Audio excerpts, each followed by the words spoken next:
السلام عليكم ورحمة الله وبركاته. ومركلة يولالكين محمد شيخ زياد يشانل كي أدوغا براتين كوبعينتا بني آدم كا أرماه قويسكا تربية عرورتا يسيدو كلام محاضروين وحكو أولا كسوين قلبك تابانيا يدمان موضوعية دا هرتبين توليهم الدين ولا ليال سودو هذا سيفا فيها nagala qayb qaata khayrka faafintiisa si qoysaskeennu ay u noqdaan qoysas fahansan waxa ay tahay reernimadu iyo sida laga rabo inay u wada noolaadaan labada qof isqaba. waa istaraatiijiyaad laga rabo inay dadka ay dhaqan geliyaan si noloshoodu ay u wanaagsanaato. walaalayaal, waxaan ka hadlaynaa qodobkii afraad, qodobkaas oo ah cadamu lmuqaarana ama al-ibticaad can al-muqaarana, inaad ka fogaato inaad isbarbar dhigto, inay gabadhu maaragtay walaasheed ninka qaba ama ninka qaba ninka qabo walaashiis ninka qaba inay ku barbar dhigto oo muqaarano ku samayso ninkeeda. sidoo kale ninku inuu gabadha uu qabo walaalkii inuu ku muqaaraneeyo ama uu barbar dhigo uu xaaskiisa. arrimahaasu waxay meesha ka saarayaan walaalayaal jacaylka iyo walaaltinimada iyo isu soo dhawaanshaha, waxayna abuurayaan jawi cadaawad ah oo qofkaas uu u qaado cadaawad. marka walaalayaal, waa inaynu ka fogaanaa wax walboo keeni kara dadka inay cadow isu noqdaan ama dadku inay isku xumaadaan, xiriirkoodu uu hallaabo. walaalayaal, nimanka qaar waxay sameeyaan inay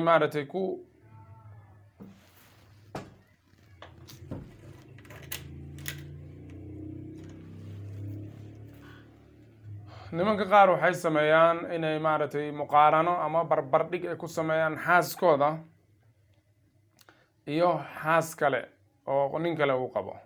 waxaa laga yaabaa qof qaraaba inuu qabo ama saaxiib uu qabo, haweeneydana sidaas oo kale ayay samaysaa. gabdhaha qaraabadeeda ama saaxiibadeeda ayay sidoo kale nimanka qaba ayay ninkeeda ku tusaaleysaa. arrinkaasna waa arrin khalad ah, wuxuuna dhaliya xasaasiyad labada qof oo isqaba. gaar ahaan laba qof oo isqaba waxaa ay leeyihiin calaamado iyo dhaqamo ay uga duwan yihiin dadka kale. marka wax meesha keeni karaa ma jirto in qof kale la barbar dhigo. saa daraaddeed waxaa daruuri ah inaan ogaano dhibaatooyinka ama waxyaalaha salbiyaadka ee negativeka ee ka dhalanayo inaad qofka kale aad ku muqaaranayso ama aad barbar dhigto. waxaa weeyaan walaalayaal, waa wax la yidhaahdo cadamu taqabul ilaakhar, qofka kale inaadan sidiisa ku qaadanin. inaad qof kale aad ama ninku inuu xaaskiisa xaas kale ku muqaaraneeyo oo barbar dhigo waxay xaaskiisa ka dhigtaa mid aan aqbali karin khaladaadka ninkeeda, oo ninkeeda khaladaadkiisa ma aqbali karto. sida aan wada ogsoonnahayna bani aadamka waa mid khaldama, waxaana laga rabaa haweeneyda inay xambaaran karto khaladaadka oo ay indhaha ka duwi karto. haddii marka ninkeeda iyo nin kale ay isbarbar dhigto oo ninka saaxiibkeeda ay ninkeeda barbar dhigto,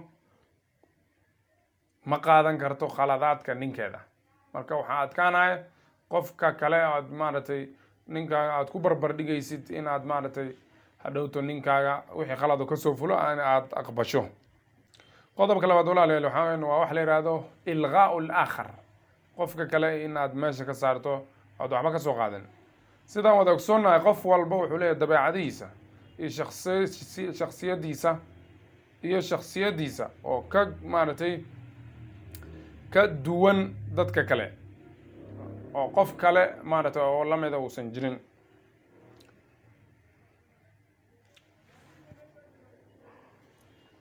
waana midaas midda ka dhigaysa inaad qof kale aad ku muqaaranayso mid aan sax ahayn. saa daraaddeed waxaa daruuri ah walaalayaal in qofka kale uu nolosha la wadaagay uu ixtiraamo oo uuna yaqiinsado qof walba inuu shakhsiyadiisa uu kaga duwan yahay qofka kale oo aysan suurtagalayn in lagu muqaaranayo. qodobka saddexaad waa waxa la yidhahda al-ixsaas bisalbiya, qofka inuu negative dareemo oo salbiya u dareemo. marka qofka maaragtay shariiga ah ama ninka ama naagtu ay dareensiiso ninkeeda ay dareensiiso maaragtay nin kale inay ku muqaaraneynayso barbar dhigayso, taas waxay siinaysaa in uu dareemo dareen oo salbi ah oo negative ah, oo uu maaragtay hoos isu dhigo oo uu aamino in raganimadiisa wax ka dhiman yihiin, oo weliba kalsoonidiisa maaragtay naftiisa uu ku qaba ay dhaawac u geysata arrintaas. ninka wuxuu dareemaya markaa ninku wuxuu jecel yahay inuu dareemo in haweenaydiisu ay tahay mid ku faanta, ku qanacsan shakhsiyadiisa, oo si maaragtay ku fiirinaysa sawirka ah inuu yahay alrajul almithaali, ninka mithaaliga ah ee maaragtay yacni tusaalaha ah oo ay jeceshahay dadka oo dhan ay ka jeceshahay. qodobka afraad waa alghiira, waa masayrka. marka qofka kale aad barbar dhigto arrinkaa waxay keenaysaa inuu ka masayro. haddii marka masayrka uu maaragtay xarkaha goostana waxay keeni doontaa shaki iyo maaragtay cadowtinimo ayay keeni doontaa walaaleed.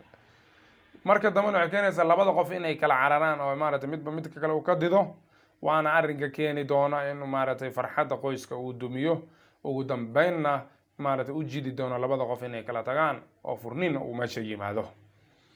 qodobka xiga walaaleel waa tahdiid al-istimraariya. waxaa waaye in maaragtay xiriirkooda qoys uu sii socda ayuu maaragtay arrinkan ku yahay duulaan.